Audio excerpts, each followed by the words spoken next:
If I should die, think only this of me, that there's some corner of a foreign field that is forever England. There shall be in that rich earth a richer dust concealed, a dust whom England bore, shaped, made aware, gave once her flowers to love, her ways to roam, a body of England's breathing English air, washed by the rivers, blessed by sons of home. And think, this heart, all evil shed away, a pulse in the eternal mind no less, gives somewhere back the thoughts by England given, her sights and sounds, dreams happy as her day, and laughter, learnt of friends and gentleness, and hearts at peace, under an English heaven.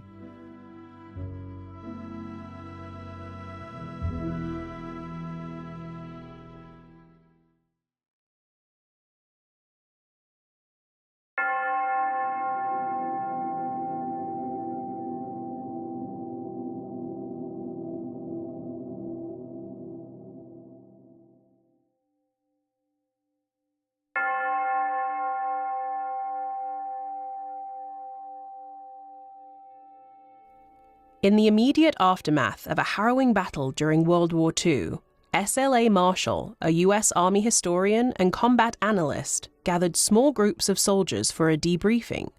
The air was thick with the lingering scent of gunpowder and the raw tension of men who had just faced death. Marshall, armed with nothing more than a notebook and a sharp mind, began to ask the soldiers about their experiences in the fight. He expected to hear stories of valor and lethal efficiency, soldiers who had faced the enemy and discharged their weapons with deadly precision. But as the men recounted their actions, Marshall was struck by a disturbing revelation. The majority of these soldiers, far from the lethal warriors of popular imagination, had not fired their weapons at all. In fact, only 15 to 25% did fire. This statistic was shocking to military leaders, who had assumed that soldiers, trained and equipped, would naturally shoot to kill when facing the enemy. Marshall's methodology involved post-combat interviews, where he would debrief soldiers in small groups, often within hours or days after a battle. He would ask each soldier about their actions during the engagement, aiming to piece together a comprehensive picture of what happened on the battlefield. His goal was to understand not just the physical actions of the soldiers, but their psychological states, why they did what they did or did not do. He found that most combat soldiers did not fire their weapons, even when directly engaged with the enemy. This was not due to a lack of opportunity or equipment failure. The soldiers had functioning weapons and ammunition, and were often in situations where firing was expected. Instead, the reluctance to fire was attributed to a deeper psychological resistance to killing another human being.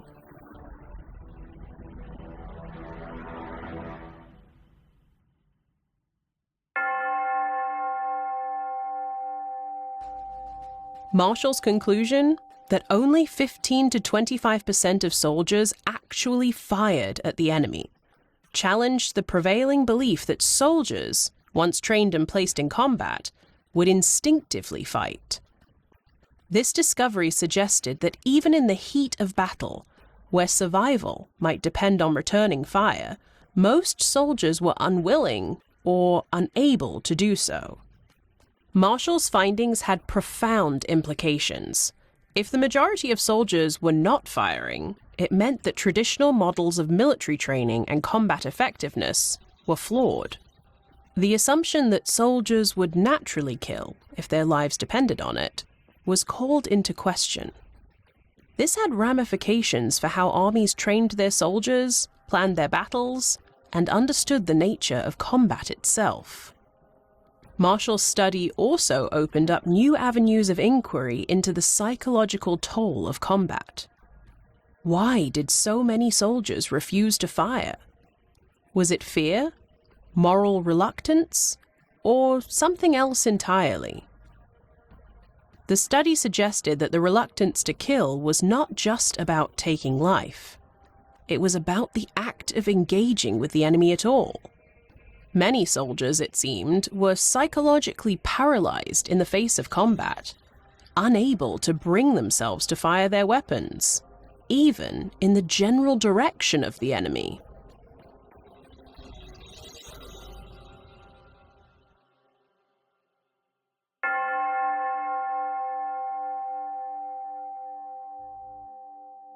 Marshall's work has not been without its critics. Some have questioned his methodology, arguing that his reliance on group interviews might have led to inaccuracies or exaggerations. Others have suggested that his findings were influenced by his own preconceptions about combat. Despite these criticisms, however, subsequent studies have largely supported the idea that a significant percentage of soldiers in combat do not fire their weapons, and even if they do not shoot to kill. One of the most telling indicators of this psychological barrier is the ratio of shots fired to confirmed hits. In modern conflicts, this ratio can be staggeringly high and tend to bear out Marshall's findings. During the Vietnam War, it was estimated that US soldiers fired approximately 50,000 rounds for every enemy combatant killed.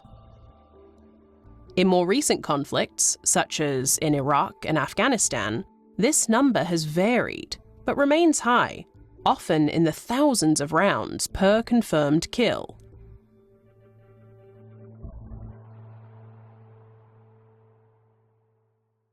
So now to the obvious question: why?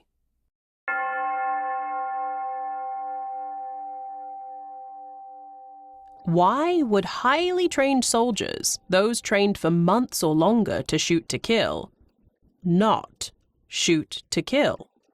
Take a moment to consider the psychological and emotional barriers that soldiers face in combat.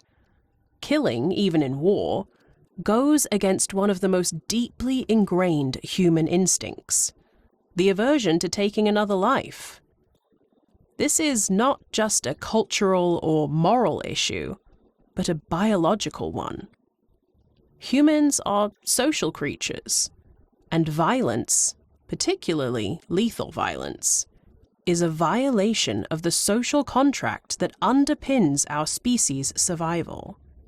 Military training attempts to override this instinct through rigorous drills, conditioning, and desensitization.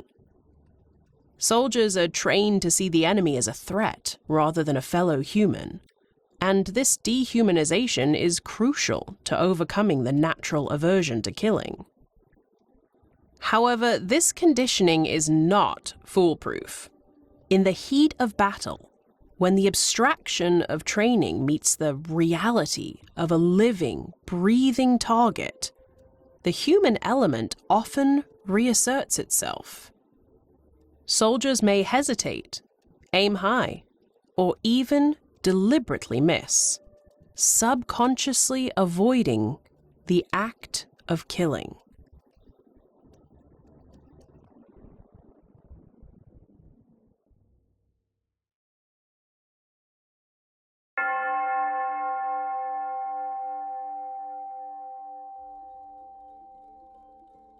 Several factors contribute to this contradiction. First, the fog of war. The chaos and confusion of battle can make accurate shooting difficult. Soldiers may fire suppressive or covering fire, intended not to kill, but to keep the enemy at bay. Additionally, the psychological stress of combat can impair a soldier's aim, leading to more missed shots. Underlying these tactical considerations is the fundamental human reluctance to kill. Even with advances in weaponry, targeting systems, and training, the psychological hurdle remains. The high number of rounds fired versus confirmed hits can be seen as a manifestation of this internal conflict, a tension between the soldiers' training and their innate human instincts. This reluctance to kill, evident even with long-distance lethal projectile weapons, raises intriguing questions about combat in earlier eras, where killing was often up close and personal. In ancient warfare, such as that practiced by Roman legionnaires, combatants were not separated by hundreds of yards, but by mere feet. The glint of a sword, the sound of labored breathing, and the sight of an enemy's eyes filled with fear or rage were immediate and unavoidable. One might assume that such proximity would either amplify the human reluctance to kill or harden soldiers into relentless killing machines. But what does history tell us? In ancient Rome, the legionary was trained rigorously to fight in tight formations using short swords or gladii designed for stabbing rather than slashing. The nature of this weapon and the formations in which legionnaires fought, shoulder to shoulder with their comrades, created an environment where killing was both a collective and individual act. The training emphasized discipline, unit cohesion, and the mechanical execution of killing moves, much like modern reflexive fire training. Yet even in this context, there is evidence to suggest that the reluctance to kill was still present. Accounts of ancient battles often emphasize the psychological aspects of warfare, the noise, the intimidation, and the attempt to break the enemy's will, rather than slaughter them outright. The famous testudo formation, where soldiers interlocked their shields to create a near-impenetrable barrier, was as much about advancing safely and creating psychological pressure on the enemy as it was about protecting the soldiers. Roman military strategy often focused on breaking the enemy's morale, leading to routs or surrenders, rather than engaging in wholesale slaughter. The reluctance to kill in antiquity was likely influenced by the same basic human instincts that persist today. Even in the chaotic, brutal world of ancient combat, the goal was often to force the enemy off the field, rather than to wipe them out entirely. This was not just a matter of pragmatism. Killing an enemy in close combat required a level of personal commitment that many soldiers found difficult to summon. The Roman soldier, like his modern counterpart, was trained to kill, but the act itself was still a profound psychological hurdle. The close-quarters nature of ancient combat meant that soldiers were often more aware of the humanity of their opponents. They could see the fear or determination in their enemies' eyes, hear their shouts and cries, and feel the resistance of flesh and bone. This intimacy might have made killing even more difficult, reinforcing the idea that many soldiers in history, when given the choice, might have preferred to intimidate or frighten their enemies into submission, rather than kill them outright.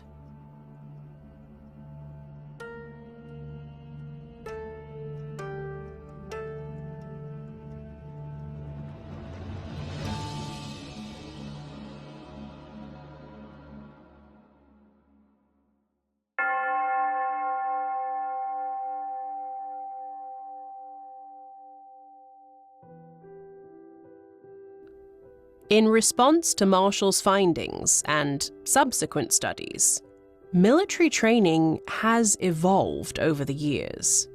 One significant change has been the introduction of realistic combat simulations that aim to replicate the stress and chaos of an actual battle. These simulations are designed to condition soldiers to respond instinctively, reducing hesitation and increasing the likelihood of firing to kill. Another key development has been the use of reflexive fire training, where soldiers practice shooting at targets that appear unexpectedly, mimicking the sudden appearance of an enemy in combat. This training aims to make shooting a reflexive action, bypassing the conscious decision-making process that can lead to hesitation. Despite these advancements, the human factor remains. The reluctance to kill is deeply rooted, and while training can mitigate it, it cannot eliminate it entirely. This is not necessarily a flaw, but a reflection of the complex nature of human morality and psychology. Soldiers, after all, are not machines. They are individuals with their own beliefs, values, and instincts. History shows us that this paradox is not new.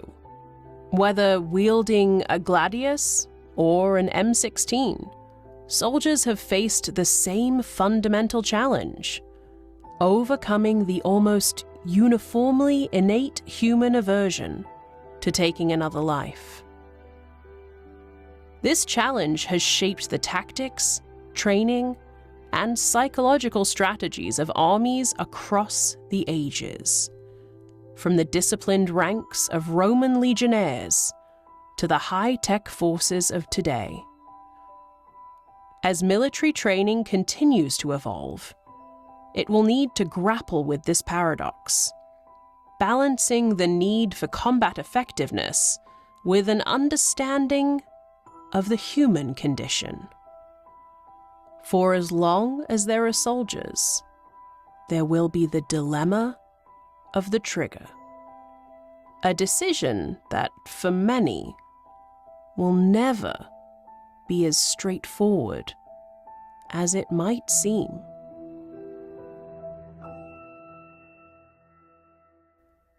That said, there is another perspective that lies entirely outside of the effort consistently dedicated to making soldiers more likely to shoot to kill: the avoidance of war altogether. But until that happy day arrives, however unlikely, perhaps it's best to take heart in the fact that when a trigger is pulled, it's just as likely as not, roughly speaking, that nothing will die.